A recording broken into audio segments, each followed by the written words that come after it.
Erev Tov à tous, Erev Tov à tous. Alors, comme tous les dimanches, enfin tous les deux dimanches, je remplace ce soir Johan exceptionnellement. Donc, le Rav Shuraki va nous parler du mot de la fin de la Parashat Teruma. Donc, c'est un cours qui est fait de Midrashet Yehuda. Bechavod, Rav Yitzhak Shuraki. Alors, Erev Tov, la fin de la paracha de Teruma elle touche dans la description de la construction du Mishkan et des objets qui sont à l'intérieur du Mishkan. La paracha se termine par la description du Hatzer du Mishkan, de la cour, le parvis du Mishkan, l'esplanade qui est devant la tente du Mishkan, le Hatzer du Mishkan. Et il y a quelque chose de assez particulier à remarquer. Tout le monde sait, peut-être une des idées les plus classiques qu'il y a sur le Mishkan, c'est que dans la façon dont Akadosh Baruch Hu, le détail de la description est répété deux fois. Répété une première fois lorsque Akadosh Baruch Hu donne l'ordre de construire le Mishkan à Moshe, et une deuxième fois quand Moshe construit pratiquement le Mishkan, Betzalel, etc., construisent le Mishkan. Mais l'ordre change.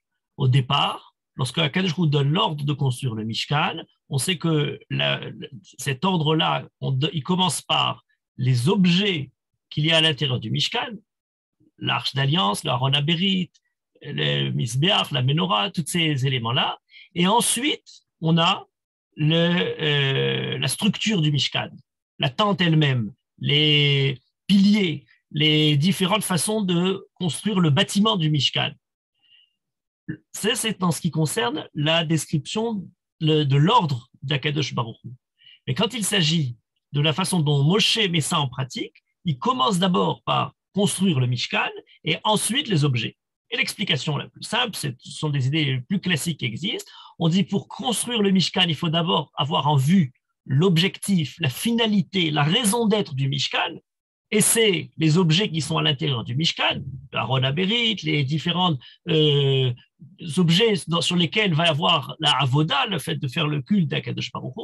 Donc on commence par ça pour avoir en tête la finalité du Mishkan. Quand il s'agit de mettre en pratique, Moshe ne va pas construire les objets du Mishkan sans avoir le lieu, le bâtiment dans lequel on va pouvoir entrer les objets. Donc on commence par construire le Mishkan lui-même et ensuite les objets. Ça, c'est très simple. Mais ce qu'on remarque moins, c'est qu'il y a des bizarreries dans cette règle, et notamment la fin de notre paracha. À savoir, dans le Hatzer du Mishkan, c'est quelque chose qui appartient à la fin de la paracha, et on pourrait dire que c'est logique, puisque dans l'ordre, on commence par construire, ça parle de la structure du Mishkan et non pas des objets du Mishkan eux-mêmes. Mais ensuite, lorsque c'est mis en pratique, lorsque Moshe construit de manière effective le Mishkan, eh bien aussi, on a la description du Hatzer qui arrive à la fin, qui n'arrive pas avec la description du Mishkan lui-même au début. Ce que je veux dire, c'est que le Hatzer est tout le temps à la fin. On aurait pu imaginer que pour la description de l'ordre qui est donné de la mitzvah, on aurait le Hatzer qui arrive à la fin, mais ensuite, on aurait pu le faire, le Hatzer, au début, avec le début de la structure. Ou alors, c'est que le Hatzer, on s'imagine, c'est pas fait pas partie des objets. On a dans ce Hatzer-là, malgré tout, un objet, c'est le Mizbeach. Le deuxième, c'est le Kior, la cuve de laquelle on va pouvoir se laver les mains et les pieds pour les Kohanim. Mais c'est toujours enseigné à la fin. Ce n'est pas simplement le mot de la fin de notre paracha, c'est au niveau de l'ordre lui-même ce qui arrive à la fin. Ça demande réflexion. Qu'est-ce qu'il y a de tellement particulier pour le situer comme presque, je dirais, l'aboutissement de la paracha, l'aboutissement même de toute cette mitzvah-là.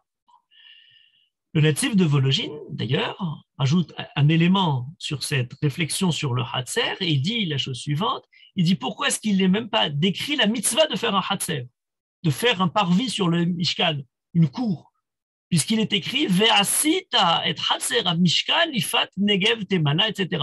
Tu feras le Hatzer à Mishkan dans tel endroit, de telle disposition, au sud, au nord, etc. Mais on aurait dû dire Ve'asita Hatzer la Mishkan, tu feras un parvis au Mishkan. Comme si, nous dit le natif de Vologine, le Hatzer était une évidence, une nécessité, quelque chose qui tombait sous le sens. Et on ne fait que nous donner cette disposition particulière, les différents objets, mais les dimensions des piliers, des colonnes, etc. Mais dans tous les cas, il fallait qu'il y ait le Hatzer. On n'a pas besoin de nous dire il faut le faire. C'est quelque chose d'aussi essentiel que ça, et qui en même temps est un peu l'aboutissement. On le décrit à la fin. Il est évident, dit le natif de Vologine, qu'il faut rentrer dans le Mishkan. S'il faut rentrer dans le Mishkan, il y a un certain parvis, il y a une certaine manière d'y accéder. Donc, il est normal qu'il y ait un espace qu'il faut suivre pour entrer dans le Mishkan. Pourtant, il me semble qu'étudier le Hatzer, qui n'est pas en soi un des objets du Mishkan, qui n'est pas en soi la description la plus classique de la tente elle-même, du Kodesh à Kodashim, de tout le lieu le plus particulier, peut être pour nous très riche en sens et peut pour nous donner une certaine conception à l'ensemble du Mishkan. Et peut-être comme l'aboutissement de la paracha peut nous donner un certain regard sur l'ensemble de toute la paracha qui nécessairement pourrait ressortir à travers la compréhension de ce Hatzer, de ce parvis, de cette esplanade du Mishkan.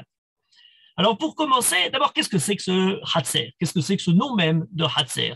Rabbi Avraham ben Harambam, dans son commentaire sur la Torah, nous dit, c'est très simple, Hatzer, c'est pour définir l'espace qui est autour d'une maison, quelle qu'elle soit, une cour, la cour du Mishkan, on pourrait dire.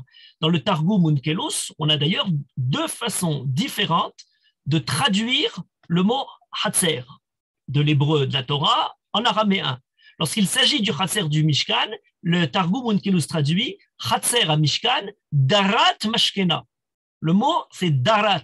Darat Mashkena, qui vient de l'espace qui est autour du Mishkan et qui prend son nom de la Dira, du lieu qui est habité. C'est l'espace de la cour de la maison. Le Hatzer prend l'idée même de la maison par sa proximité, par le fait que c'est dans la cour qu'on va voir les différents services qui vont être utilisés pour la maison. C'est ce qui est, donne les différentes facilités pour la maison. Et donc, on a le mot Hatzer qui est traduit par le mot Darat, ce qui est autour, ce qui est lui-même du nom de l'habitation elle-même. On a toutefois, dans le livre de Bereshit, d'autres occurrences du mot Hatzer. Par exemple, lorsqu'on décrit les habitations la descendance de Ishmaël, les Béné Ishmaël, on nous parle dans l'endroit où ils habitaient, Bechatzrehem uvtirotam. Et lorsque le Targum Onkelos traduit Chatzrehem tirotam, il le traduit Bepatzhehon ou Bikrachehon. Krachehon, c'est leur ville, leur forteresse, tirotam, mais le Chatzrehem, leur Chatzerot, c'est Patzhehen. Et la différence entre Tirotam et Chatzrehem, ce sont des habitations ou des peuplements, des campements qui sont soit avec des murailles, soit qui sont totalement ouvertes. Un endroit, un camp, une ville, un village qui n'a pas de murailles, eh bien, il est appelé Chatzrehem. On l'a d'ailleurs de manière très clairement écrite dans le livre de Vaïkra, puisqu'on a l'expression suivante, ou Baté à Chatzerim asher en lahem choma, et qui est aussi traduit par le Targum Onkelos, ou Baté Patzhaya. Patzhaya, c'est quelque chose qui est ouvert, qui est à tout vent. Ce sont d'ailleurs, lorsqu'on parle, on est déjà dans le mois de Hadar, des villes de Area Perazi, les villes qui sont ouvertes, qui n'ont pas de murailles, les Krachim Shelem Choma, Perutzim, et bien le Targum Onkelos traduit ça, Kirve Patzhaya. Kirve, ce sont les villes, Area Perazi, Patzhaya, qui sont ouvertes. Lorsqu'on a l'expression qui est dans le livre de Bamidbar, lorsque Moshe envoie les explorateurs Abe Mahanim Imbe Mivtsarim, est-ce qu'ils habitent dans des campements de Mahane ou de Mivtsarim? Le mot Mahanim est traduit par le Targum Onkelos Abe Patsachim Imbe Krechin. Patsachin et Krechin, cela signifie un encampement qui est Mahane, c'est-à-dire sans murailles, et Krechin, ce sont des Mivtsarim, ce sont des endroits qui ont des murailles. Voilà une première nuance importante à comprendre.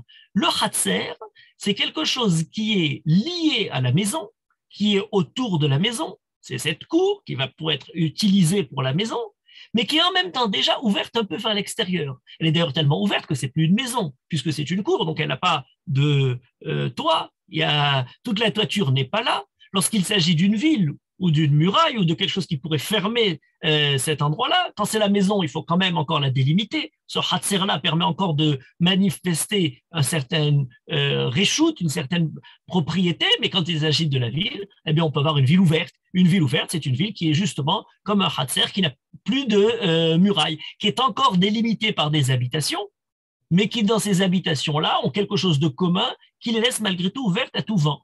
Il y a un de ces Hatzerot, donc important peut-être, je vais l'oublier, c'est Vayachanu Bachatzerot. Dans les différents endroits où le peuple juif campe dans le désert, pendant les pérégrinations du peuple juif, il y a un endroit qui s'appelle Hatzerot, et cet endroit-là est resté de manière très significative pour l'histoire juive, puisque c'est là où il y a l'affaire de Myriam, qui parle de la Shonara contre Moshe. Voilà quelque chose d'intéressant. C'est dans les Hatzerot que se disent les différentes phrases, paroles de Rechilut, de porter différents bruits. Je dirais que c'est là où l'intime commence à se répandre et à devenir un peu ouvert. Il n'y a plus tellement de murailles. On parle déjà d'une certaine mentalité de village, peut-être, d'un esprit de concierge. On est là devant le Hatzer, et dans ce Hatzer-là, on peut commencer à parler. Il faut se méfier de cette mentalité de Hatzer. Il y a certains qui ont la nostalgie de la vie rurale, des petits villages. C'est quelque chose de très pittoresque, mais il ne faut pas oublier qu'il y a quelque chose d'étouffant. C'est là où tout le monde parle de tout le monde. C'est là où finalement l'intimité est perdue.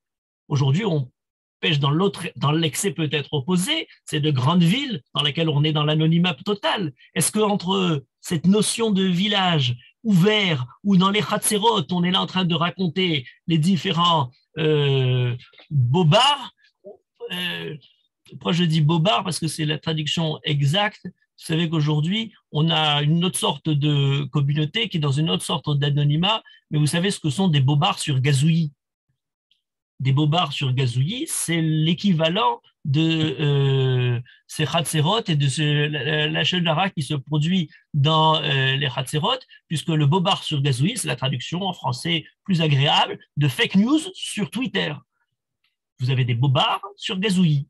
Eh bien, c'est ce qui se produit aujourd'hui dans notre anonymat de grande ville, mais où finalement on continue à garder une certaine mentalité pour colporter certaines choses. Bon, alors on commence à tracer, je dirais, à fixer un espace, un lieu, mais il est dans le Mishkan. Et dans le Mishkan, il y a quelque chose de particulier. C'est d'abord sa taille. La taille là est très intéressante. On nous dit la taille de ce Hatzer, le Hatzer du Mishkan, c'est 50 amot sur 100 amot, 50 coudées sur 100 coudées, sur une hauteur de 5 amot. Une hauteur de 5 amot, ce sont des colonnes de 2,5 mètres à peu près. Le 50 amas, ça nous fait 25 mètres sur 50 mètres. Voilà l'espace qui n'est pas tellement grand et qui pourtant permet la description dans le Passouk lorsqu'il y a la Hanouka du Mishkan en nous disant Vayikrevu kol ha'eda vayamdu lifnei Hashem. Et le Midrash nous dit là-dessus Vayikrevu kol ha'eda vayamdu lifnei Hashem. Tout le peuple juif arrivé dans le Mishkan pour la cérémonie d'inauguration du Mishkan. Et on nous dit chez kol otam uchlusin omdim betor 50 amot. Dans ce Hatzer de 50 amot sur 100 amot, eh bien, il y avait Shishim Ribo, les 600 000 participants à la sortie d'Égypte qui se trouvent à ce moment-là. C'est quelque chose d'assez surprenant. Et le Midrash, d'ailleurs, n'est pas seulement satisfait de cette façon. Il dit, mais on aurait eu à avoir besoin de plusieurs mille pour pouvoir contenir toute cette population. Et pourtant, il y avait pour chacun, en plus de ça, un espace de Arba Amot pour chacun, puisqu'on sait que les gens avaient, Nishta Havim, comme au Bet Amikdash à Yerushalayim, le Hamar Adam Tsarli Amakom Azeh, le roi HaKodesh s'est manifesté à un peuple de Shishim Ribo dans un espace pour le moins surprenant, puisqu'il dépassait d'une certaine manière la contenance de ce que le Hatzer pouvait contenir. Et donc, le Hatzer a cette particularité pour le désert, et c'est ce qui est défini dans quelques éléments du Mishkan, Makom Achatzer eno minamida.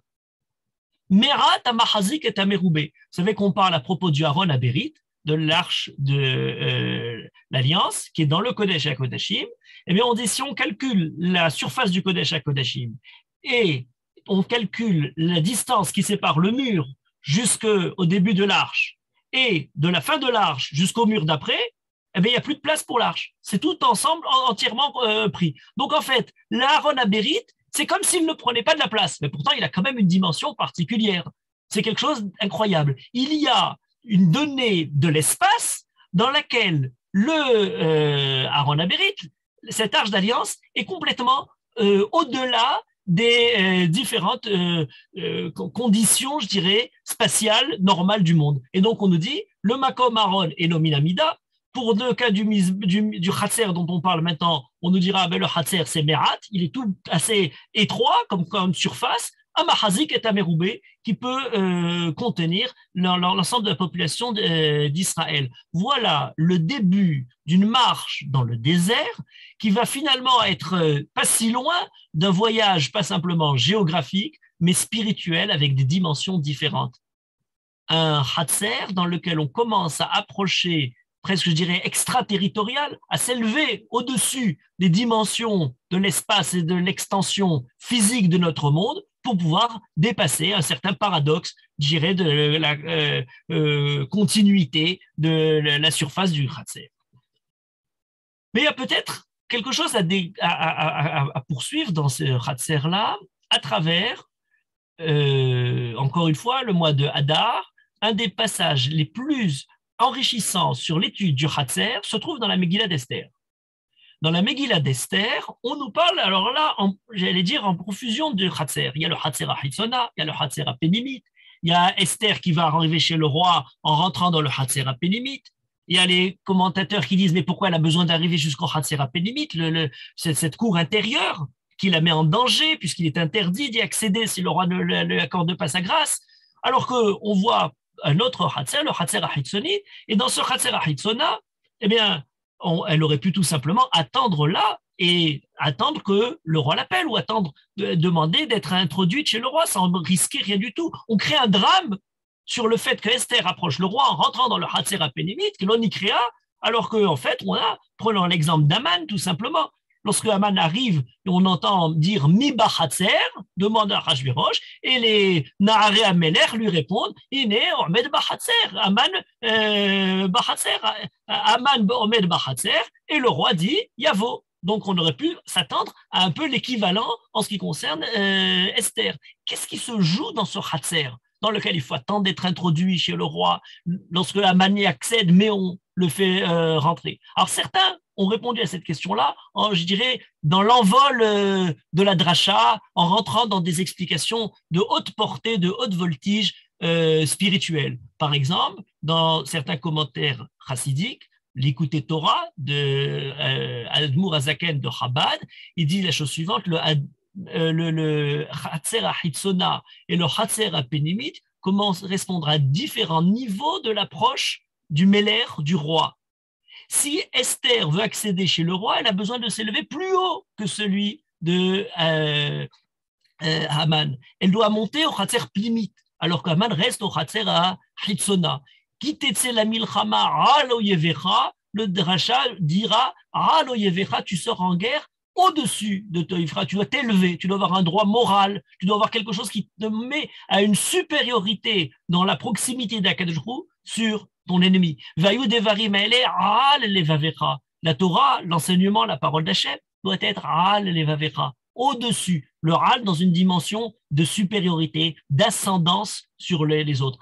Esther prend de l'ascendance sur Haman dans cette lecture-là parce qu'elle procède au Khatser à Pénimite et pas simplement au Khatser à Hitzona. Et d'ailleurs, en continuant dans cette idée, ces commentaires disent le Khatser à Hitzona, c'est là où il y a encore les Kohot à Hitzonim, les différentes forces des zones étrangères à la présence d'Hachem. la Hiza d'Aman, c'est là où Aman peut toucher et porter atteinte au peuple juif, mais le Hatzer à Pétémite, lorsqu'on précède à quelque chose de beaucoup plus intérieur, de beaucoup plus profond, de beaucoup plus proche, les Kadmono chez l'Olam, eh bien à ce moment-là, on accède à la présence d'Akadosh Baruch Hu. La Megillat Esther se transforme dans une lecture, comme on connaît d'après le Midrash, beaucoup plus spirituelle. Le Meler, c'est Akadosh Baruch Hu, et la façon de procéder est la façon justement de vaincre les ennemis dans le rapport avec Akadosh Baruch Hu. Cette lecture du Admour Hazaken est reprise, par exemple, dans la tradition chassidique de Gour, chez le Imre Emet, qui a une explication assez longue dans le même esprit que ça.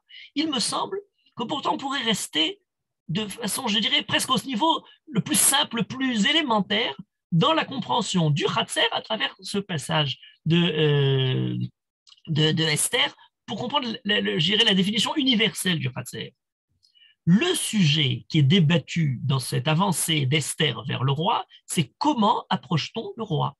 Comment arrive-t-on à se rapprocher de la salle intérieure plus profonde, plus intime? De quelle façon on peut prendre connaissance du roi? De quelle façon le roi se révèle à nous? Le Hatzer, c'est le lieu du passage. C'est le lieu dans lequel on va prendre conscience du roi. C'est le roi va peut-être passer à l'extérieur. Achashverosh se manifeste comme étant soit dans les différentes banquets de Yaïr où il perd sa tête, dans les différentes souleries de la Perse, on le retrouve la nuit en lisant dans le Sefer Azichronot, et on le décrira de cette façon-là, Loyanum Velo Yishan Shomer Israël, comme étant au contraire quelque chose de beaucoup plus sérieux, beaucoup plus profond là derrière. Comment se déroule cette rencontre avec, dans le côté futile ou dans le côté plus sérieux? Il y a un lieu qui est le lieu de la rencontre, c'est le Hatzer. Le Hatzer est une rencontre aritzonite, une rencontre extérieure. Hatzer à Pédimis, c'est une rencontre plus intérieure. C'est exactement ce qui se produit dans le Hatzer du Mishkan. Il y a le camp, il y a là où tous les béné Israël habitent, et puis il y a le Ohel Moed. Ohel Moed, c'est le lieu de la rencontre.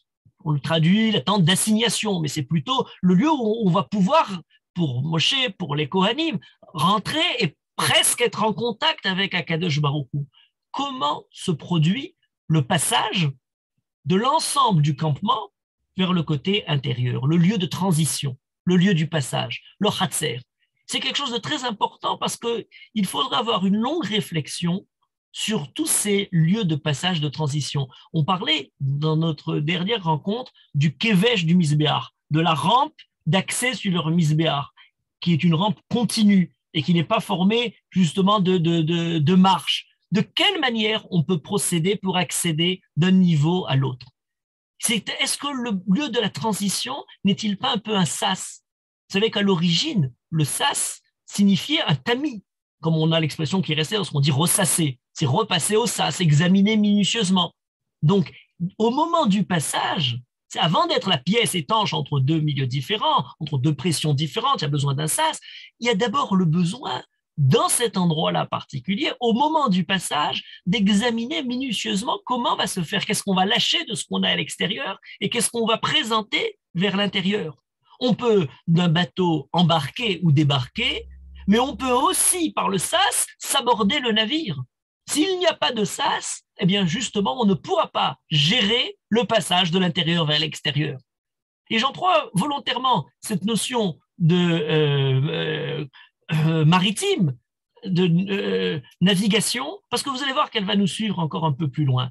Le problème de l'esplanade, du parvis, j'allais dire du perron, du seuil, vous savez, quand on arrive devant chez quelqu'un, et puis qu'on commence on est devant la porte, on n'est pas encore rentré, avant de sonner pour rentrer, on se fait bien, on s'arrange physiquement ou moralement, on se prépare à la rencontre. Le Hatzer du Mishkan pose la question de la rencontre avec Hachem. Comment on se prépare quand on avance pour approcher Akadosh Baruch Hu? Qu'est-ce qu'on fait dans ce test intermédiaire? D'ailleurs, c'est l'endroit, je disais, où il y avait le Misbéach, on va y revenir, mais il y a aussi le Kior. Le Kior, c'est là où il faut justement se purifier, se laver les mains. Il y a quelque chose de totalement préparatoire à ce qui va continuer. Alors, on a posé un peu l'idée du Hatzer dans cette idée de lieu du passage, de transition, qui nous permet d'accéder plus loin. De quoi est composé? Qu'est-ce qui va former, qui va délimiter ce Hatzer? Alors là, il y a quelque chose d'assez particulier parce que les mots sont des mots qui ne sont pas habituels. On nous parle des kal'e et khatser, kelaim. Kelaim du khatser, c'est ce qui est expliqué par les Chachamim, par exemple Menachem ben Sarouk, l'un des premiers commentateurs et grammairiens qui a écrit un des premiers dictionnaires de la langue de la Torah, et qui dit ce sont des yeriot, ce sont des tentures. Kelaim la Khatser, ce sont les tentures du Khatser. Le Ralbag, Rabbi Levi ben Gershon, dit la même chose. Ces Kelaim se ressemblent à différentes yeriot. Il y a quelque chose d'analogue aux yeriot. Oui, mais les yeriot, ce ne sont pas les mêmes, celles qui sont dans le Ohel Moed, le centre même du Mishkan, la tente elle-même, et celles qui définissent le Khatser dans son ensemble. Alors, le Rashbam, suivant Menachem, rajoute en disant ce sont des tentures avec des dessins, avec des kelarim, ce sont les différentes ornementations des dessins qui vont être sur les tentures qui entourent le parvis du Mishkan. Rabbi Avrami Ben Ezra nous dit mais d'où vient ce mot kelarim, kal'e et hatzer? Kouf lamed ayin. Alors on a une racine, qui est kalle'ena, kela, kafakela, qui est pour parler de quelque chose qu'on jette. Kafakela, c'est pour parler d'une fronde, une catapulte, quelque chose qui va permettre d'envoyer très loin. Yekalle'ena est arrivé à une certaine occurrence qui veut dire yizrokoto. Alors on l'a dans un premier niveau, certains expliquent, comme le Rav Hirsch, suivant toujours cette racine-là, ils nous disent c'est kelaim, ce sont les tentures, mais ce sont des tentures légères qui sont juste jetées sur les différentes colonnes du Khatser. Voilà l'idée de Kelaim pour parler de tentures qui sont assez légères et non pas trop lourdes comme celles qui seront les Yeriot Aoel. Les Yeriot Aoel, ce sont des tentures lourdes, il faut bien les accrocher, mais celles-là, elles sont simplement jetées. D'autres Chachamim, toujours en gardant cette même racine de Kelaim, de ce qui est jeté, Rabbi Moshe David Vali, par exemple, le Talmid Haver du Ramchal en Italie, 18e siècle, dit la chose suivante, ces Kelaim, ce sont celles qui nous permettent de jeter, de repousser les différentes forces nocives. Le Mishkan prend une idée spirituelle, morale.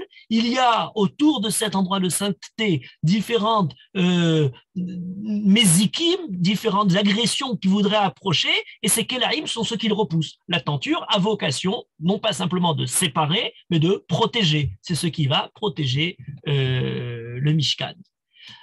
Rabbi Yonah ben Janach, l'un des plus grands grammairiens du XIe siècle et XIIe siècle en Espagne, ce que Rabbi Avrami Ben Ezra appelle Rabbi Marinus, de son nom arabe, Abdul Walid Marwan Ben Janah, et dans son livre Shorashim, dit les yeriot, les kelaim, ce sont des yeriot qui sont étendues, ce sont ces tentures, et elles sont ce nom-là. Il retrouve d'ailleurs la racine de l'arabe, puisqu'il était connaisseur de l'arabe, et c'est par la comparaison des langues qui donne certains sens. Et il dit, le mot kelaim nous rappelle les kaléré à séphinotes, les différentes tentures qu'on retrouve dans les bateaux, dans la navigation. Ce n'est pas une invention de Rabbi Yonah ben Janar, parce que déjà dans la Beraïta des Melechet Mishkan, qui décrit la description du Mishkan, on a, pour parler des Kelaim, l'expression min kela ze shel sefina. Ce sont comme le kela qu'il y a dans une sefina, comme ces tentures qu'il y a dans un navire. Et ça, c'est très intéressant, parce que là, on commence à ouvrir. Alors, je parlais tout à l'heure du sas, maintenant, on a les tentures de navire. C'est quoi ces tentures? Alors, il y a toute une lignée de Chachamim qui explique les Kelaim, par exemple, Rabbi Avrami Ben Ezra, en nous disant Kemo Kal'e Asefina, les Yeriot Metuhot Bekoar, ce qu'on appelle tout simplement des voiles, ce qui va permettre de tirer de manière très solide. Elles sont accrochées par des cordes, des différents cordages du bateau, et cette façon d'accrocher les cordes du bateau sont la façon dont on accroche les tentures sur le Mishkan. Quelle est la particularité de l'idée de Kela? Alors d'après Rashi, on le retrouve aussi. Il dit Kemin Kal'e Asefina. Encore une fois, même toujours cette référence au navire, aux embarcations. Mais Rashi donne quelque chose de particulier. On n'est pas encore arrivé vers les voiles elles-mêmes. Il dit Nekavim, Nekavim. Ça, c'est très étonnant. Nekavim, Nekavim, c'est qu'il y a des trous. Et il dit c'est Kelia velomase ariga. C'est quelque chose qui est formé comme une tresse. Ça, c'est maase Kelia, et non pas maase ariga comme un tissage. C'est pas une tapisserie, c'est au contraire une tresse, c'est-à-dire un cordage, des cordes qui accrochent. Et là, quand on entend ces nekavim, on a plus l'impression, à propos du bateau, de parler des différentes échelles de cordes qui nous permettent de monter sur le bateau, monter sur le mât. Alors, c'est très intéressant. Selon Rashi, on aurait donc ces calais à Mishkan, ces tentures, mais qui sont trouées. Elles sont, d'ailleurs, il nous dit, elles sont menukavim kikrvara. Elles sont trouées comme un tamis.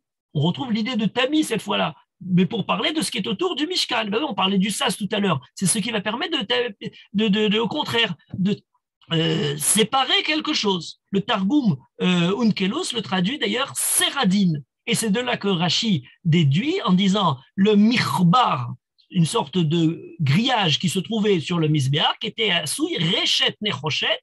Alors là, le mot de la Torah est écrit Rechet, est aussi traduit par Serada. Voilà l'idée de Rechet. Pourtant, cette question-là est surprenante. S'il s'agit sur le Misbéach, on peut l'accepter, mais quand il s'agit de tentures qui sont censées fermer l'espace de la cour du Mishkan, on a le droit de se poser la question, mais s'il y a des trous, eh bien, on va tout voir, tout ce qui est à l'intérieur, ça ne protège plus rien. C'est ce que pose d'ailleurs Rabbi Emmanuel Haïriki dans son commentaire Maaseh Rochev, où il décrit la description du Mishkan. Et il dit, mais c'est pas possible, si ces kalaïm-là sont ouvertes, elles ne cachent plus rien du tout. Alors il dit, oui, alors, il y avait des petits trous. On reste toujours dans cette image-là, mais gardons en tête l'analogie au navire, et gardons en tête cette idée, alors là pour l'instant on est dans le cordage, mais pourtant elle se poursuit avec quelque chose de beaucoup plus presque présent pour la navigation, c'est le Targum Yonatan. Le Targum Yonatan traduit Kelaim, vilonot. Là c'est très intéressant, vilonot, parce que le mot vilonot, qui est arrivé pour nous en hébreu moderne pour parler des rideaux, ne parlait pas de rideaux à l'origine. Le mot vilon est un mot qui n'est pas de la langue hébraïque, qui vient du latin velum, qui est la voile. Et là, c'est de manière première, le premier sens. La première utilisation du mot vilon est pour parler de la navigation. Et c'est ensuite qu'il passe au vilonot de nos fenêtres pour être dans nos maisons. Je ne sais pas si quand vous voyez le rideau suspendu à vos fenêtres, vous avez en tête l'image de voile qui permettent à votre navire, devant votre fenêtre et votre maison, comme une embarcation, et qui sont là avec l'image de ces voiles-là. Pourtant, c'est écrit de manière très claire, parce que le Targum Yonatan, dans le Navi, nous décrit ces voiles dans certaines névoites. Par exemple, pour Yerushalayim, on nous décrit la description finale de Yerushalayim, les Atid Lavo ou Akadosh Baruch Hu est présent dans Yerushalayim. Le Navi Yesharia, dans le Perek Lamed Gimel, du Navi Yeshia, dit la chose suivante. Il y avait tous ceux qui ont voulu approcher Yerushalayim, aborder Yerushalayim, et il dit Niteshu Chavalaïr, Bal Yechazku Chen Tornam, Bal Parsu Nes. Les différents cordages des bateaux qui veulent arriver à Yerushalayim n'y arrivent pas, Bal Parsu Nes, ils n'ont pas pu dresser leur étendard, leur voile. Et Targum Yonatan traduit ce Parsu Nes, eh bien, comme étant Vilon. L'image là est donnée par Yerushalayim comme un endroit, imagé comme un endroit qui serait autour de Makom Neharim Yehorim Rehave Yadaim. Ça c'est Bal Telerbo Oni Vashait. On nous parle de la description d'Yerushalayim avec l'image, la métaphore maritime, comme si Yerushalayim est là avec un endroit abreuvé de rivières, de fleuves très abondants, et les bateaux essaient d'y arriver. C'est très intéressant, parce qu'à partir de là, on commence à dresser une certaine lecture de notre Hatser avec nos Kelaïm en question sur la métaphore du navire. Il y a le désert, il y a les Béné Israël et il y a le Mishkan. On connaissait l'idée de la caravelle du désert. Certains ont pris cette image-là pour parler des chameaux ou parler différentes caravanes. Mais non, c'est le Mishkan, avec ses différentes tentures du Hatser, et qui prend l'image justement de cette embarcation. Or, remarquez que cette image-là est très récurrente. On la trouve, je disais là maintenant, Perek Lamed Gimel de Yesharia pour parler du peuple juif par rapport aux différents peuples. D'ailleurs, entre parenthèses, certains de ces peuples-là, qui continuent à porter ce nom pour qu'on n'oublie pas leur origine jusqu'à présent, sont appelés Pelishtim, parce qu'ils s'appellent, ce sont les Goyim chez Palchou Minayam. ce sont ceux qui ont justement envahi le pays de la mer. Et de Pélistine, on est arrivé jusqu'à Palestiniens, Palestine, tout ça, c'est une même origine, pour qu'on n'oublie pas qu'on a affaire à des envahisseurs. Mais là, c'est des envahisseurs Goyé Hayam, les peuples de la mer, qui seraient venus de l'Ouest, des îles grecques et autres. On a, pour parler des peuples entre eux, cette même image maritime qui apparaît. Dans le Navi Yecheskel, au Pérec Kafzaïn, il y a une névoie très particulière, la névoie de Tzor, Tyr, au Liban, Rochelet Aramim, qui fait commerce avec tous les peuples. Une grande cité commerçante, prospère, maritime, qui envoie des bateaux un peu partout. Et le Navi Yecheskel décrit Tyr en la décrivant de la façon suivante: Shesh berikma mimitzraim haya mifraser. Voilà, tes grandes voiles sont développées avec les meilleurs matériaux, les tissus les plus chatoyants. Voilà la comparaison des peuples entre eux, Tyr et les différentes activités maritimes de Tyr.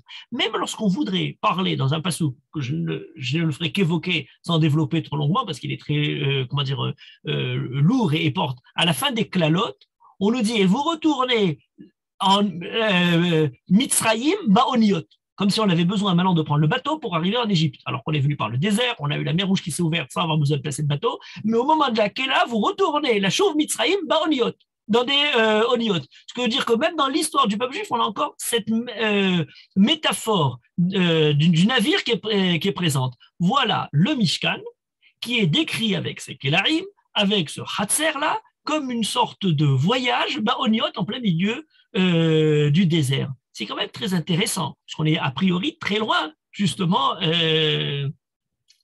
des bateaux. Un dernier mot sur les Kélarim, avant de poursuivre l'analyse du Hatzer.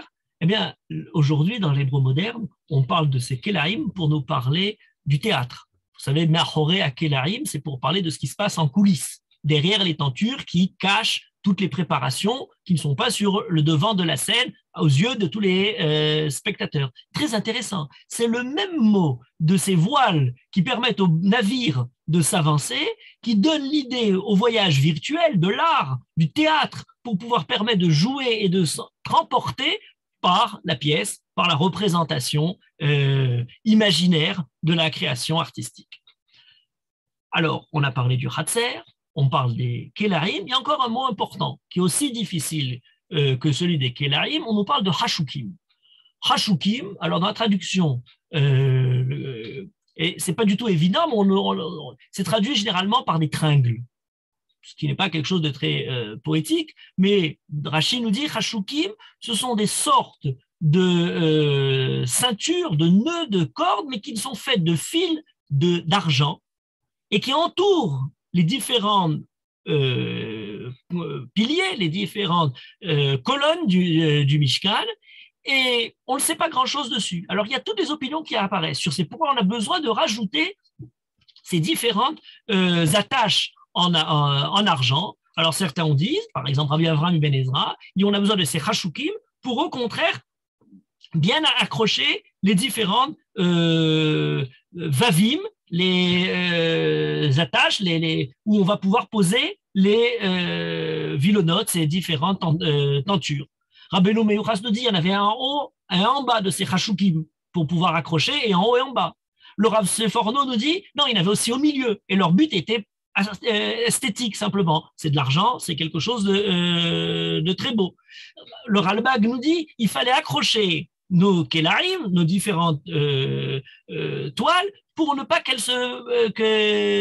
bougent au vent. Et donc, c'était fait de manière totalement aléatoire, suivant les nécessités, en haut, en bas, un peu n'importe quoi. Le Rav Chizkuni a quelque chose d'assez original dans son explication. Il dit on avait besoin de ces Hashukim Kesef pour pouvoir, dans la chaleur du désert, que les poteaux faits en bois ne craquent pas. Et donc, on l'accrochait, on renforçait les poteaux à travers ça. Très original comme explication. On ne s'imaginait pas avoir besoin particulièrement de renforcer dans ce côté aride, à moins qu'au contraire, on a besoin parfois de renforcer ce qui est touché par l'humidité plutôt. Le Maaser Rochev que j'évoquais tout à l'heure, Rabbi Emmanuel Haïriki, disait c'est tout simplement de haut en bas, les poteaux sont enjolivés par ces différentes ornements d'argent.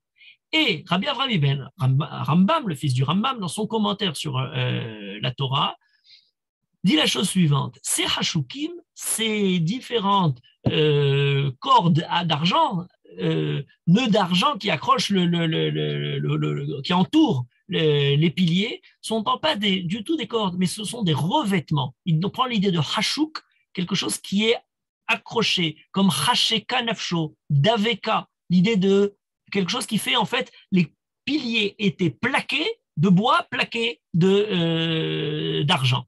Et donc, cette idée de Hasheka Nafsho, d'ailleurs, elle est prise par tout le monde. Pour on a besoin de Hashukim pour accrocher, eh bien, parce que c'est ce qui, justement, accroche, c'est ce mot qui est employé de cette façon-là par l'idée de Heshek.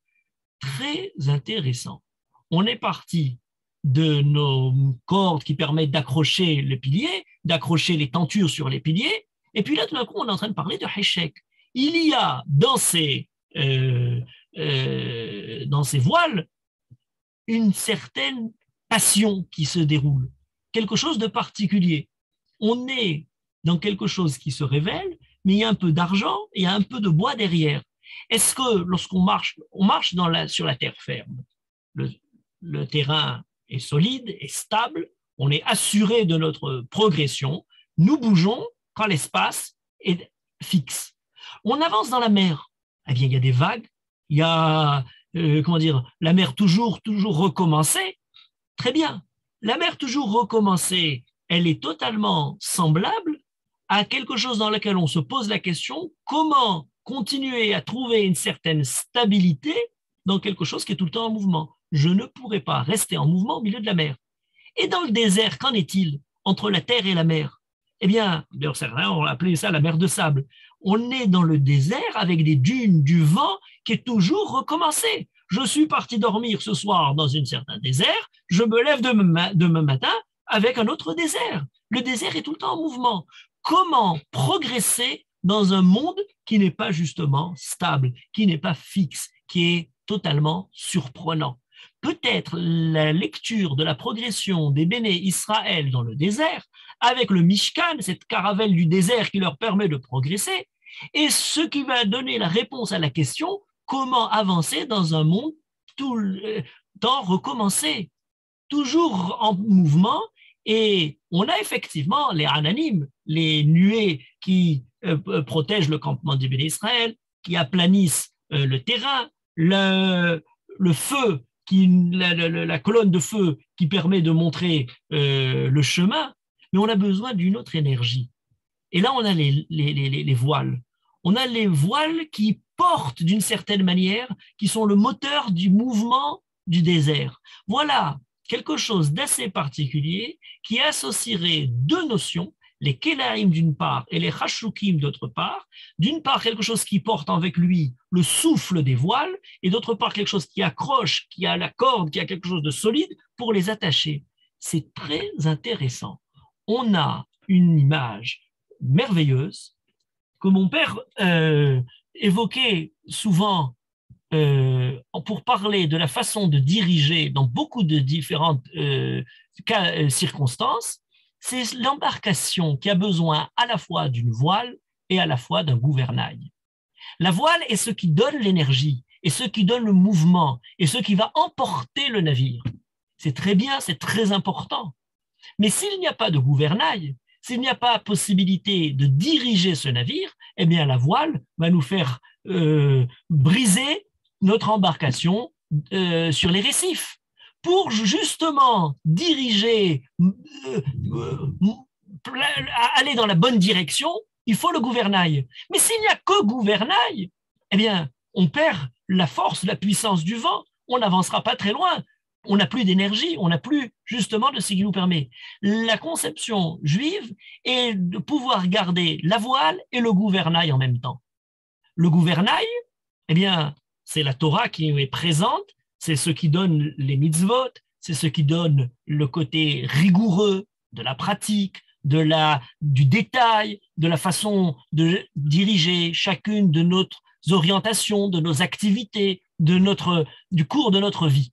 Mais s'il n'y a que le gouvernail, s'il n'y a que le côté technique et pointilleux dans la pratique, mais on perd le souffle qui nous emporte, mais on perd justement la voix très haute qui continue à se révéler à Moshe, mais à la caporette, mi ben chéné à Kérouvim. N'oubliez pas que les Kérouvim ont aussi cette image de cet envol. Eh bien, on n'ira pas très loin. Peut-être on ne se brisera pas sur les récifs, mais on aura perdu justement toute l'énergie. Or, combien de personnes ont justement partagé, j'allais dire, entre les Kélaïm et les Chachoukim, entre les voiles d'un côté et les cordages de l'autre côté, qui ont dit, on va rester simplement dans le côté très, très bien attaché, bien, bien fidèle à la côté des prescriptions telles qu'elles doivent être pratiquées, mais en perdant pour autant le grand souffle. Combien ont cru trouver ce grand souffle, ce grand envol, en perdant tout gouvernail, et ils se sont brisés. Peut-être je rajouterai l'image du cerf-volant pour parler justement des voiles. Le cerf-volant est fondé sur deux parties. Une partie, c'est la voile, c'est le vêtement, c'est le tissu. Mais si vous jetez votre tissu en l'air, eh bien le vent ne l'emportera pas. Pour pouvoir permettre, et c'est le paradoxe du cerf-volant, pour permettre justement l'envol, eh bien il faut qu'il y ait une corde qui le tire vers le bas. C'est cette pression, c'est cette tension qui ramène le cerf-volant vers le bas, qui permet au souffle du vent d'emporter le cerf-volant très haut. Combien ont cru, en jetant leur bout de vêtement vers le ciel et en éliminant la corde, voir de grandes merveilles, mais ils ne sont pas allés très loin. C'est très rapidement ensuite retombé. C'est parce que le peuple juif continue à avoir fidèlement cette corde qui le tire dans la fidélité, à côté pratique, pointilleux dans chacun détail de la vie, qu'il a la possibilité de s'envoler et de s'élever très haut dans la façon du cerf-volant. Voilà notre Hatser qui aurait les mêmes thèmes, même s'il ne s'agit pas d'un cerf-volant ou d'une voile ou d'un navire, mais on aurait les mêmes thèmes qui se retrouvent évoqués de cette façon-là. C'est quelque chose qui nous permet de comprendre finalement ce passage, ce lieu de passage. Il y a une certaine distance. On est dans le monde de tous les jours, le monde hall, le campement. On voudrait approcher le Kodesh. Il n'y a pas de contact direct. Comment créer ce contact-là? Il y a un heshek, des hashoukim, quelque chose qui par la distance va créer l'amour, qui par le fait justement, par l'éloignement, va créer encore plus l'énergie à essayer d'approcher cet endroit. Il n'y a pas de possibilité de pénétrer directement du campement dans le Kodesh. Ne parlons pas du Kodesh à Kodashim. Il y a au contraire une différence, on parlait la dernière fois du Kevesh, comment monter lentement, pas de façon discrète, mais de façon continue, où il y a besoin justement de commencer lentement dans l'attente du fait de procéder vers l'intérieur du Mishkan, à passer tout d'abord par ce point de sas, par ce point de transition, par ce point de passage. On vit aujourd'hui une époque où tout est fusionnel. Tout est concret ici, maintenant. Plus d'attente. J'allais dire, plus de romantisme. Plus de possibilité justement d'accéder avec la préparation nécessaire qui ne fait que renforcer au contraire l'amour du résultat attendu. La Torah est pour l'idée du Hatser, le sas. On ne voit pas tout. Il y a un chemin à faire. Il y a une progression à une attente. C'est dans cette attente-là qu'on peut naviguer sur les différents aléas de la vie. Il n'y a pas d'immédiateté de la rencontre avec Akadosh Baruch Hu. Elle demande beaucoup de préparation, elle demande beaucoup de pureté, elle demande le kior, elle demande la akrava, le misbéar. Il y a un point important qui peut-être nous est donné par la halacha. La notion de Hatser est très centrale dans la halacha. Dans la halacha, on a à de nombreuses reprises l'idée du Hatser.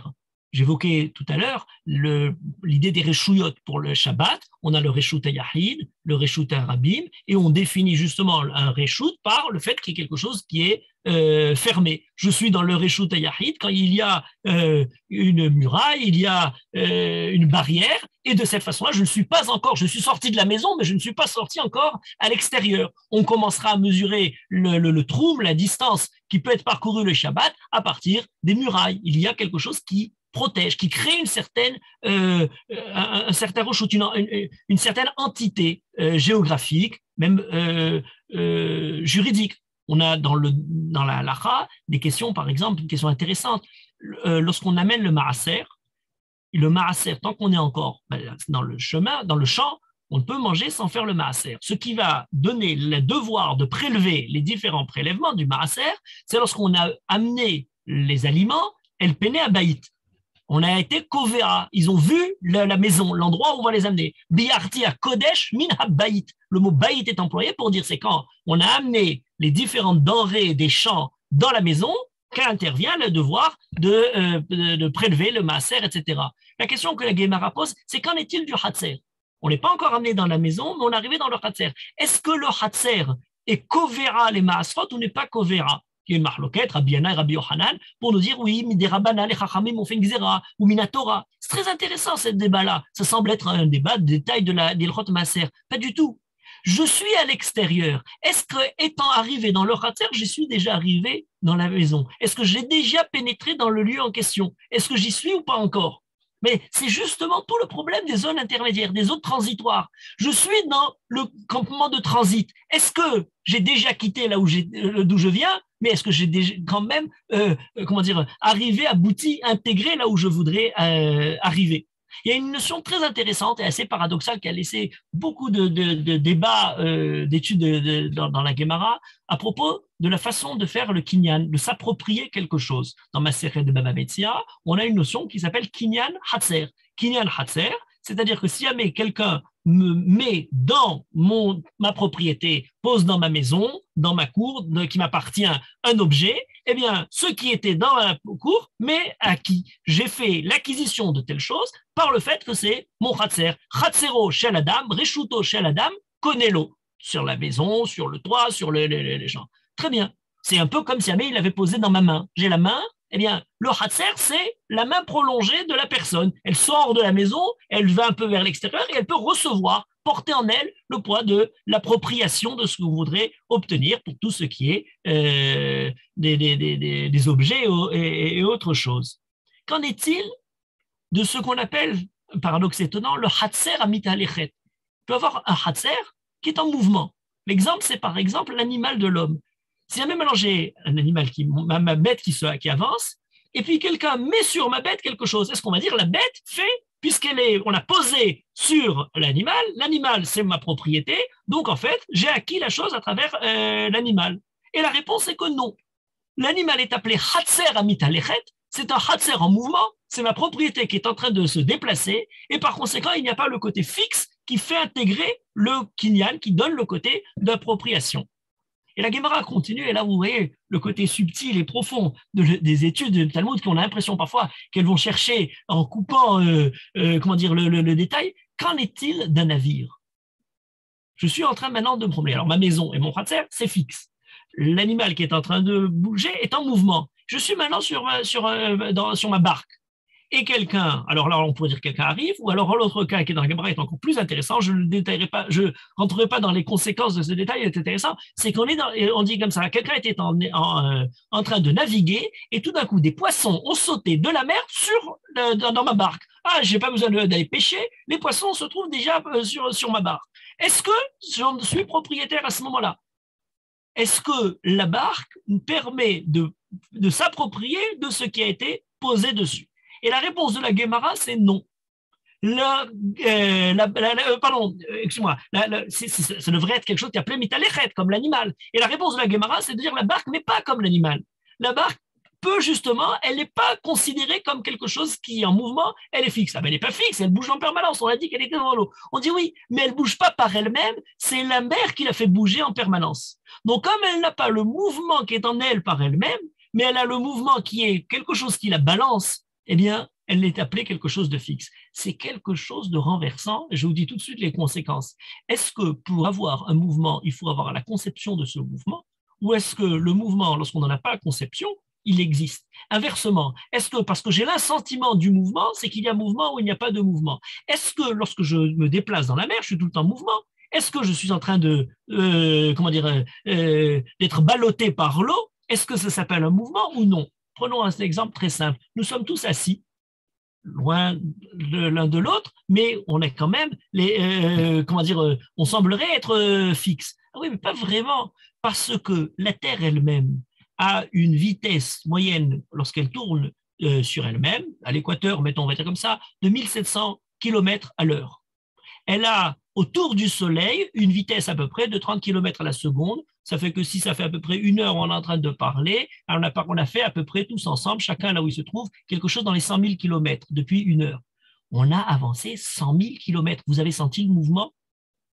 Eh bien pourtant, c'est exactement, on a fait, comment dire, mais c'est incroyable, un mouvement de 100 000 km à l'heure, absolument passé à l'as, personne ne s'en est rendu compte, on a l'impression de vivre avec de manière continue. Qu'est-ce qui crée le mouvement? C'est sa perception ou c'est sa réalité absolue? Cette question-là ne se traduit pas simplement dans l'ordre du mouvement physique. Est-ce qu'il faut voir le mouvement pour l'appeler mouvement, ou le voyage qui se fait à l'intérieur, ou le voyage qui se fait à l'extérieur? Est-ce que lorsque le bateau est ballotté par l'eau, il est transporté par les flots, est-ce qu'il est appelé en mouvement ou il n'est pas appelé en mouvement? Il y a tellement de fois que quelque chose qui semblait fixe est dans un mouvement profond intérieur, et tellement de fois où on a l'impression que dans les différentes agitations du moment, il y a quelque chose de totalement figé, continu, qui n'a absolument aucun mouvement. Qu'en est-il de tous les mouvements intérieurs dans celui qui nous approche, par exemple, d'Akadosh Baruch Hu? Tout le Mishkan est appelé Itkarvut, c'est-à-dire le moment dans lequel on amène un korban, on est là pour s'approcher d'Akadosh Baruch Hu. Est-ce qu'on s'y approche par un mouvement qu'on maîtrise ou par un mouvement dans lequel on est soi-même emporté par certains flots qui nous approchent d'Akadosh Baruch Hu? Lorsque Ovadia parle à Eliyahu, un Navi qui le voit s'en aller, il lui dit, voilà, Ve'aya ani eler meitecha, veruach Hashem isa'acha al asher lo eda. Je vais te quitter et le souffle d'Akadosh Baruch Hu va t'emporter, je ne sais où. Voilà qu'il y a quelque chose de puissant qui n'est pas dans la maîtrise de l'homme, qui crée justement le voyage, qui crée justement ce mouvement, même si on n'a pas toujours ce sentiment-là profond. On a quelque chose d'essentiel, c'est l'intermédiaire. C'est ce moment du passage, lorsqu'on est dans ce Hatser, c'est là où on va amener le Korban qui n'est pas simplement l'idée du sacrifice qui détruit, mais l'idée aussi de la kirva, de l'approche. C'est pas quelque chose qui crée quelque chose obligatoirement. Vous remarquez que dans le Ohel Moed, il y a la menorah, le shulchan, le mizbeach à Zahav, là où il y a les encens, ça produit de la lumière, voilà la vue qui est mise en jeu, ça produit du pain, le goût qui est mis en jeu, ça produit des encens, l'odorat, mais à la caporette de Aaron Abérit, il y a la voix d'Akadosh Baruch Hu, c'est lui qui est mis en jeu. Tous les sens sont un peu réveillés par ce qui est à l'intérieur. Mais lorsqu'on est à l'extérieur, lorsqu'on n'a pas encore les sens touchés par toutes ces choses-là, est-ce qu'on a quand même le lieu du contact, le lieu du passage? Est-ce que le Khatser est là pour éloigner, comme on disait tout à l'heure, ce qui est à l'extérieur? C'est le lieu de Bidoud, le Sas, c'est là où justement on va isoler, c'est un lieu, un campement, Mahane Esger, c'est là où on va mettre en quarantaine les gens avant de leur permettre d'accéder à la ville, parce que peut-être portent-ils en eux certaines maladies. Ou alors c'est au contraire le lieu où on va éduquer l'amour de l'attente de la rencontre avec Akadosh Baruch Hu, où on va s'éduquer surtout par le mérite moral, en apprenant à se laver les mains, à se laver les pieds, à laver dans notre marche et dans notre action tout ce qui aurait pu entacher notre présence vis-à-vis d'Akadosh Baruch Hu. Qu'est-ce qu'est finalement le centre du Mishkan? Le Ramban, dans son commentaire sur la Torah, décrit le centre, c'est le Kodesh HaKodashim. C'est là où Akadosh Baruch Hu apparaît. C'est là où Akadosh Baruch Hu va pouvoir parler à Moshe. Le point de rencontre, c'est dans le Kodesh HaKodashim. Et c'est un peu comme le Har Sinai, le moment où Moshe, presque le moment où la Torah est donnée, les hommes et Akadosh Baruch Hu arrivent à se toucher avec Moshe qui donne la Torah. Mais le Rambam décrit ça différemment. Dans les Ilchot Bet HaBechira, dans le Mishneh Torah, il dit la mitzvah est de créer bayit leakrif korbanot, pas pour écouter Akadosh Baruch Hu, une maison dans laquelle on pourra s'approcher d'Akadosh Baruch Hu, le lieu de la révélation d'Akadosh Baruch Hu ou le lieu de l'approche d'Akadosh Baruch Hu. Le processus d'approche est parfois plus important que le résultat donné. Le fait d'avancer lentement, longuement pour chercher un puits est peut-être plus important parfois que l'eau du puits qui nous désaltère. On l'avait déjà dit il n'y a pas si longtemps. C'est pour cette raison-là que la fin de notre paracha met au centre le Mizbeach et le Hatser. Peut-être que toute notre vie est dans un Hatser likrat Kodesh Kodashim. Comment passer de notre vie civile, le roulin, laïque, de tout ce que nos activités professionnelles, vers quelque chose de particulier, des temps particuliers, du rôle au Shabbat, vers un lieu particulier, vers des occupations particulières. Il y a un élément très intéressant, je terminerai par ça, qui est évoqué par le Midrash Shirachirim, et on ne fait pas assez attention à ce point-là. Migdal David Tsavarer, Banouil les Talpiot. Le Bet Amigdash est symbolisé. Alors, Migdal, on comprend, c'est très bien. Migdal David, c'est quelque chose de grand, c'est quelque chose de gadol, mégadel, etc. Il y a beaucoup de rachs là-dessus. Mais on parle du Tsavarer, le Tsavar. Et ce Tsavar-là a une explication qui revient sur à propos du Mishkan. Lorsque Yosef rencontre Binyamin, il écrit Vaïpol, Yosef, al-Savere, Binyamin arrive, Vaïef, ou Binyamin, Bacha, al-Savarav. Et on dit pourquoi Yosef il pleure sur les Tsavaré, Binyamin arrive et Binyamin al-Savarav. Le Talmud, dans Masechet Megillah, nous dit les Tsavaré Binyamin, c'est le Beth Amikdash Arishon et le Beth Amikdash Hasheni qui était dans le territoire de Binyamin. Et pour Yosef, al-Savaro, c'est le Mishkan de Shiloh qui était dans le territoire d'Ephraïm. Voilà que chez Yosef et chez Binyamin, on voudrait symboliser le Mishkan, le Mikdash, les Mikdashim, avec l'idée du Tsavar. D'ailleurs, il est écrit Chofef alav kol hayom ou ben ketefav shachen. Ben ketefav shachen, c'est le cou. Le Beth Amikdash est symbolisé par le cou. Banou il est talpiot. Qu'est-ce que c'est que le cou? Et on n'en parle pas assez. On devrait parler. Alors, on parle toujours le cœur, l'esprit, les différents sens, le visage. Mais le cou, c'est très important. On a la tête et le corps, le ciel et la terre. Est-ce que quel est l'organe le plus important pour l'homme? Est-ce que c'est la tête? Ah oui, mais si vous coupez la tête et vous la posez toute seule, il ne reste plus rien. On n'a plus besoin d'une tête qui a été complètement détachée de son corps. Si vous voulez dire peut-être c'est le cœur qui est le plus important. Oui, mais si le cœur ne reçoit pas de la tête son oxygène, il ne restera plus rien du cœur. Ce qui est le plus important, c'est le cou qui fait le lien entre la tête et le cœur, et entre la tête et le corps. C'est le cou par lequel on voudrait, comme ça, on lui coupe la tête. Lorsqu'on dit coupez-lui la tête, c'est coupez-lui le cou. C'est sur le cou que le cou doit tomber pour pouvoir permettre justement d'éliminer le passage. Le cou, c'est l'organe le plus important de l'homme. Le cou, c'est par là que tout passe, dans un sens comme dans l'autre. C'est par là que justement on va pouvoir créer une relation entre le ciel et la terre. Kemigdal David Tsavarer, Banouille les Talpiot. Ton cou, c'est-à-dire justement la manière dans laquelle le peuple juif s'approche d'Akadosh Baruch Hu, permet de recevoir le Gilouï d'Akadosh Baruch Hu, la révélation d'Akadosh Baruch Hu, permet de créer la proximité d'Akadosh Baruch Hu, passe par justement ce passage particulier. C'est ça le Chatzer HaMishkan. Le Chatzer HaMishkan, c'est ce qui est essentiel parce qu'il est mis, lorsqu'on a fini de dresser les choses les plus importantes, les objets du Mishkan, la structure du Mishkan, l'ensemble du paysage. Oui, mais il faut encore maintenant lui donner cette progression. Cette progression est construite sous ces deux modes, les hashukim, les kelarim, ce qui va lui donner à la fois son énergie, cette distance qui va créer son attirance, son réchec, c'est la volonté de progresser et le souffle qui continue en permanence à l'abreuver. Voilà d'une certaine manière, à travers le Hatzer à Mishkan, pas simplement la progression du peuple juif dans le Mishkan, mais la progression de tout un chacun lorsque dans notre vie, dans des terrains pas tout le temps sûrs, pas tout le temps stables, pas tout le temps prévisibles, eh bien, nous avons la continuité de la progression, de l'ascension vers Akadosh Baruch Hu à travers la réflexion sur ce qu'Akadosh attend de nous, sur ce qu'Akadosh nous a donné comme enseignement, sur le Aaron Abérit, sur la Torah qui continue à nous guider. Peut-être que de cette façon-là, nous pouvons continuer de cette fin de paracha de Teruma pour la suite des autres parachas. Vous voyez qu'il y a une sorte de continuité. On avait parlé du Misbéach avec le Kevesh du Misbéach, la progression. Voilà que maintenant, la fin de la paracha de Teruma, qui continue la description des objets du Mishkan, continue toujours dans cette même idée-là. Il y aurait, comme on pourrait dire, de fin de paracha en fin de paracha, certaines notions qui nous suivent, que nous suivons, qui sont les fils conducteurs de notre progression. Merci beaucoup, Rav. Je vais activer les micros de tout le monde. Vous pouvez poser vos questions au Rav. Hop. Voilà, les micros sont activés. Vous pouvez vous démuter. Merci beaucoup. C'est intéressant.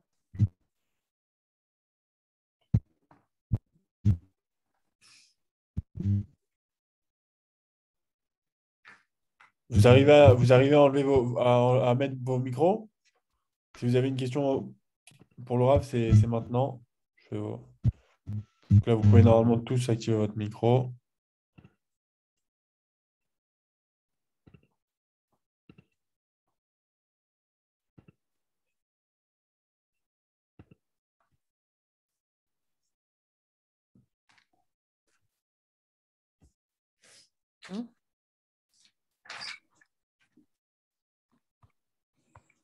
Personne.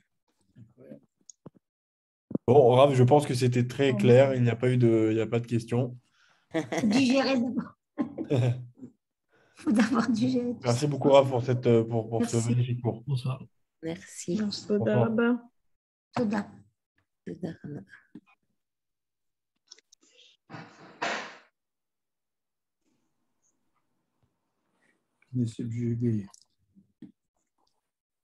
Merci.